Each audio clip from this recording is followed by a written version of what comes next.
Ladies, gentlemen, and gentlewomen, I welcome you with the Islamic greetings. Assalamu alaikum, beautiful people. May peace and mercy of the Almighty be on all of you. I would like to thank the Perampra district for IUML League for inviting me today. It's truly an honor. Perampra is such a beautiful place with such beautiful smiles. For the number of times that I have come to Kerala, Kerala now feels like my second home. So it's nice to be back here again. Now before I begin, can I have a show of hands please? How many here are school or college students? Show of hands please. Okay. How many here are below the age of 35? How many below the age of 35? Okay, we have a good crowd. A special salam to you all. Because I have come here today just to talk to you, mainly, the youth. Did you know that we make up more than 60% of the Indian population?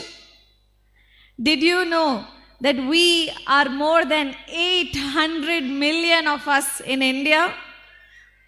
Did you know that about 40% of the Indian population are aged between 13 to 35, according to the National Youth Policy? We have made India as the youngest country in the world today. But here's my real question. If we are the youngest country in the world, why is India still called as a developing country and not as a developed country? With advanced infrastructure and technology and 100% literacy, because we are the youngest country, right?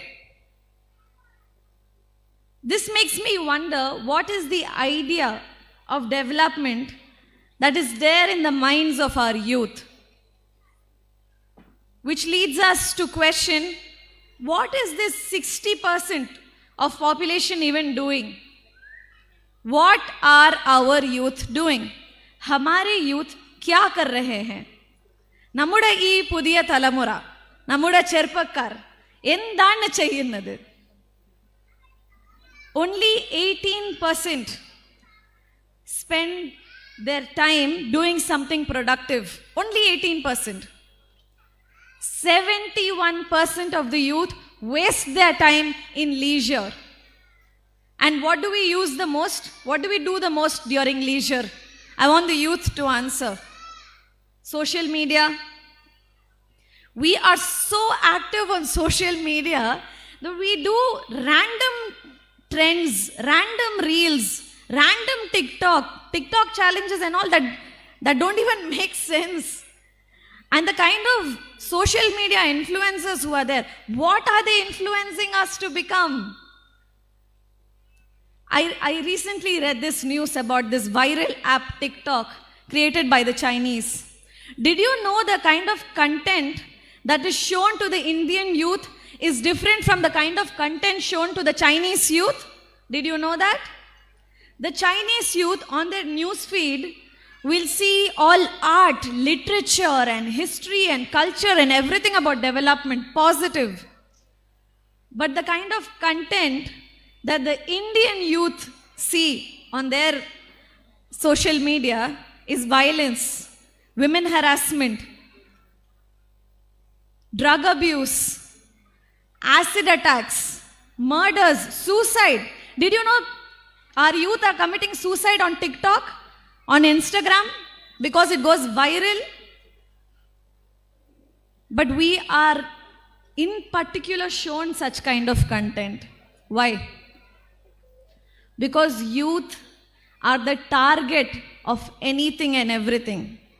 Because the youth can be molded to uplift an entire country itself.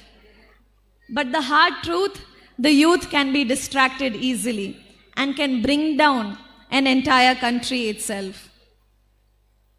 We are so distracted that only 46% of the youth don't even want to know what is happening in India.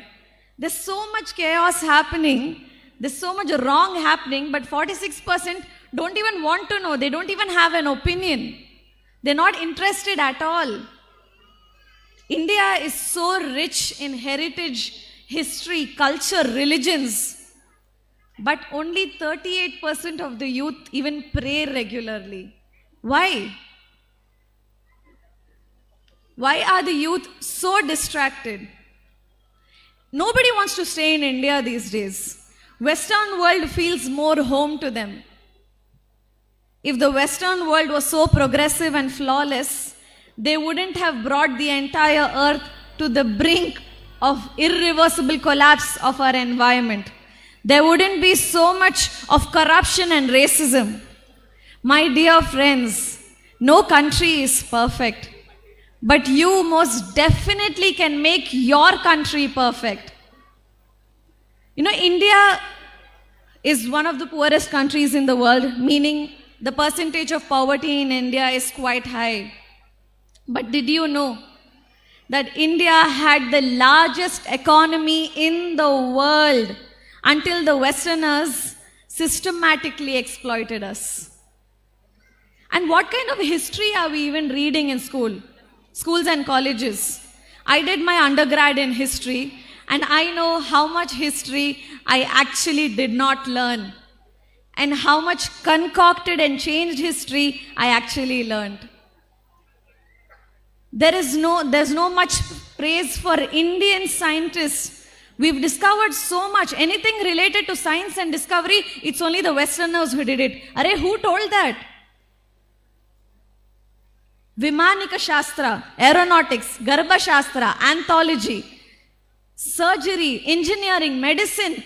There are so many Indians who have found great discoveries in such things. But are we learning that? No. Instead, this really shocks me. Recently, Queen Elizabeth II passed away.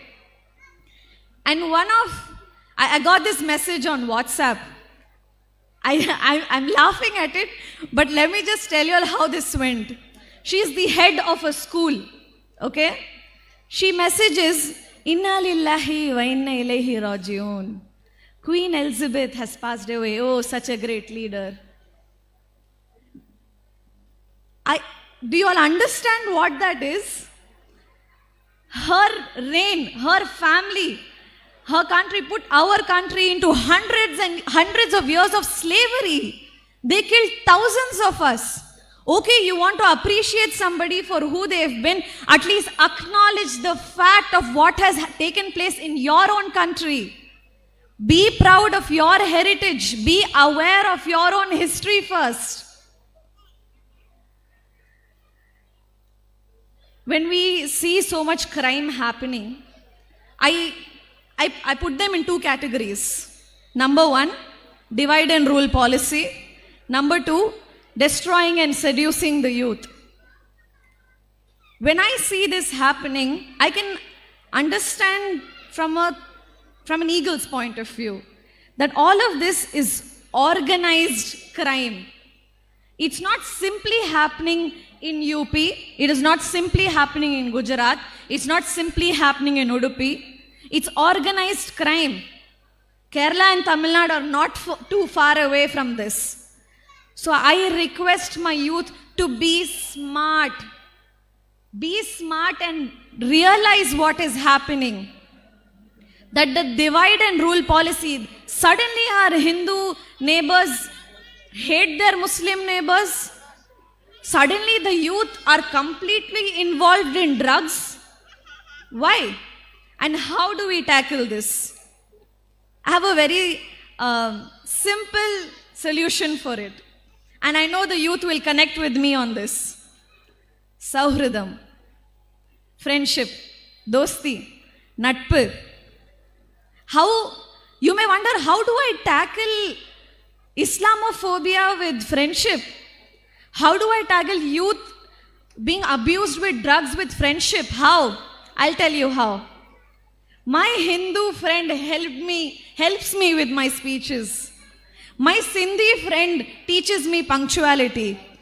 Another Hindu friend and I remind each other to pray. How is that possible? Because when we, the youth, make friends, we don't ask, are you a Hindu? Are you a Christian? We simply become friends. Probably weeks later we come to know, acha, he's a Hindu. Oh, okay, he's a Christian. When we make friends, we don't differentiate. Same step, we don't divide and rule. So that won't apply to us, the youth. Same applied to the youths being involved in drugs. I'll tell you how these fascist, narcissist groups are pulling our youth into drugs. They first become your friends. Please make that clear.